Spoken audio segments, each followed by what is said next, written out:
Pavlenko, la Caisse d'épargne vous présente l'interview éco. Caisse d'épargne, vous être utile. 9,5 milliards pratiquement de déficit commercial pour la France. Encore le mois dernier, on importe beaucoup plus que l'on exporte. Alors on a quand même des entreprises exportatrices, mais alors l'expérience du passage en douane, paraît-il que c'est quelque chose. On en parle ce matin avec Charles Deveau, cofondateur, directeur commercial de Customs Bridge. Bonjour, bienvenue sur Europe 1. Bonjour Dimitri. Alors Customs Bridge, c'est une deep tech, une start-up qui exploite l'intelligence artificielle pour simplifier la classification des produits pour leur passage en douane. Parce que c'est ce que je disais, quand on veut exporter des biens hors de France ou même en faire venir en France, eh bien il y a cette étape extrêmement complexe aujourd'hui du passage en douane. Alors racontez-nous ce que vous faites exactement et quels problèmes vous entendez résoudre. Eh bien justement, merci Dimitri. En effet, comme le sujet est assez technique, je vais commencer par un exemple concret relativement simple qui va vous permettre de comprendre la problématique à laquelle on répond. Récemment, une grande enseigne de distribution a importé l'équivalent de 5 conteneurs de porte-serviettes en bambou et a dû en détruire l'intégralité. La raison, c'est que la douane a estimé, à juste titre, que des enfants pouvaient grimper sur ce porte-serviette et donc qu'ils devaient respecter les normes de sécurité d'une échelle. Le code douanier que vous avez évoqué tout à l'heure était donc erroné et l'ensemble de la marchandise a dû être détruit. Il fallait le code douanier d'une échelle et non d'un porte-serviette pour ce produit-là. Ça, c'est... Et alors, en fait, les codes douaniers, combien y en a-t-il aujourd'hui, Charles Deveau ? Alors, la douane, vous comprenez qu'il y a des milliards de produits qui traversent les frontières chaque jour. Il ne peut pas donc y avoir un code douanier pour chaque produit. La douane a donc construit une sorte de gigantesque arbre de décision pour lesquels il existe 25 000 possibilités, 25 000 codes douaniers, desquels vont découler des droits et des mesures en fonction de ces codes. Voilà. Et donc, la solution que vous apportez, c'est que grâce à l'intelligence artificielle, vous simplifiez et surtout vous accélérez le processus de classification de chaque produit. L'idée étant d'en arriver à ne jamais se tromper pour éviter la mésaventure de notre porte-serviette. C'est tout à fait ça.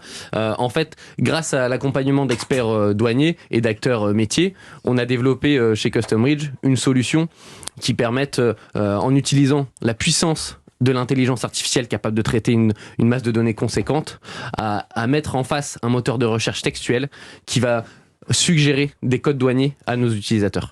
Mais ça arrive fréquemment, la mésaventure du porte-serviette ? Alors, des blocages très régulièrement.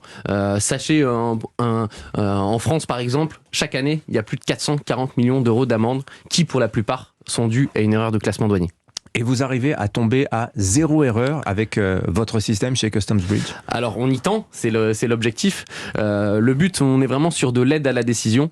C'est un outil qui va utiliser ce que je disais tout à l'heure, la puissance de l'intelligence artificielle pour donner la bonne information au bon endroit, au bon moment à l'utilisateur pour qu'il puisse aller déjà beaucoup plus vite, 3-4 fois plus rapide, et également sécuriser son choix, diminuer le risque avec les conséquences dont on a parlé plus tôt, blocage, destruction, amende.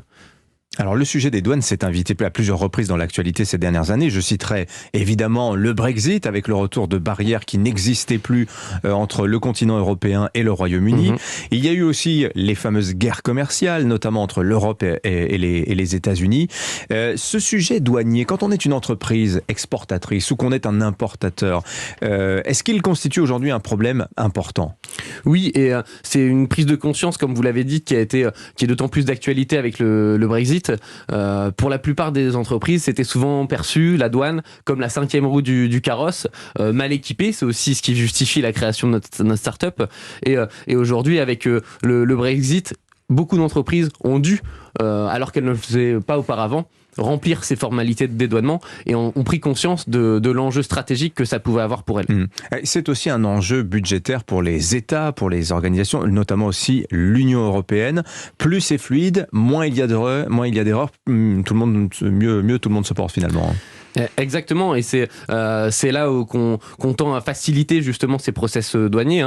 Le nom de Customs Bridge n'est pas anodin. En français, le pont des douanes, c'est être capable de rendre plus simple, plus compréhensible et plus accessible à tous ces procédures douanières, pour que la douane ne soit plus perçue comme un centre de coûts risqué, anxiogène, mais qu'elle devienne justement une source d'opportunité, un atout stratégique pour les entreprises. Alors Charles, racontez-nous un peu aussi Customs Bridge, parce que ce qui est intéressant, c'est qu'on voit que c'est une aventure 100% nordiste. Vous êtes basé à Lille.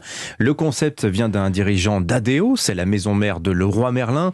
Mon petit doigt me dit que cette histoire de porte-bambou peut-être aurait un rapport avec la fameuse enseigne. Je rappelle que Leroy Merlin, c'est la famille Mullier. Vous êtes aussi soutenu par OVH Cloud, qui est basé à Roubaix. Il se passe quoi dans le Nord, là, autour de l'intelligence artificielle? Il y a une vraie émulation, hein. Effectivement, on est basé à Euratechnologies à Lille, qui est un des plus gros incubateurs d'Europe. Hein. Et comme vous l'avez dit, en fait, Custom Ridge est né d'une problématique métier. L'histoire du porte-serviette n'est pas liée à ADO, pour information, mais c'est un de leurs confrères, j'ai envie de dire. Mais vraiment, le constat qu'a fait le responsable transport et douane chez ADO, il était là, c'est que il y a des problématiques douanières avec des contentieux assez salés qu'il rencontrait lui chez ADO, et ce besoin de fluidifier, simplifier avec des outils aujourd'hui avec les nouvelles technologies comme l'intelligence artificielle qui peuvent permettre justement de faciliter le travail de l'être humain qui lui a l'expertise dans la prise de décision. Et alors votre solution, la technologique, elle est prête, elle est disponible, elle est sur le marché? Complètement. La start-up elle a été créée il y a 1 an et demi, le projet il date de plus de 2 ans et demi. On a déjà commercialisé un produit donc de compliance, de conformité d'aide au classement douanier. Donc on a nos premiers clients depuis la fin d'année dernière. On a également lancé depuis ce début d'année un partenariat avec la Sogette pour proposer un outil opérationnel de déclaration douanière, parce que le classement douanier n'est qu'une étape clé de la déclaration douanière.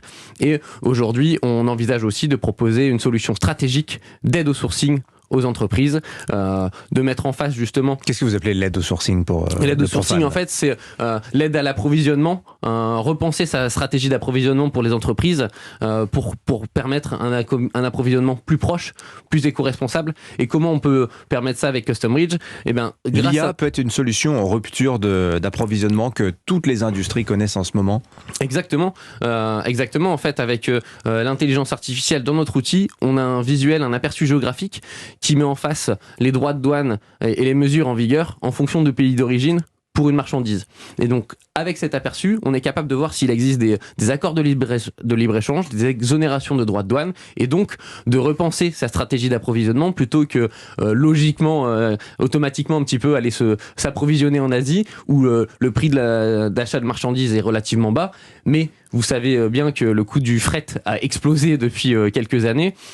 Et en pensant cette stratégie douane, en anticipant les accords de libre-échange qui peuvent exister, on peut justement s'approvisionner de manière plus stratégique, plus écologique, en un approvisionnement plus proche. Merci Charles Deveau d'être venu nous voir ce matin. Je rappelle que vous êtes cofondateur, directeur commercial de Custom Ridge. Merci d'être venu sur Europe 1. Merci à vous Dimitri. Bonne journée à vous. Bonne journée. 6h50.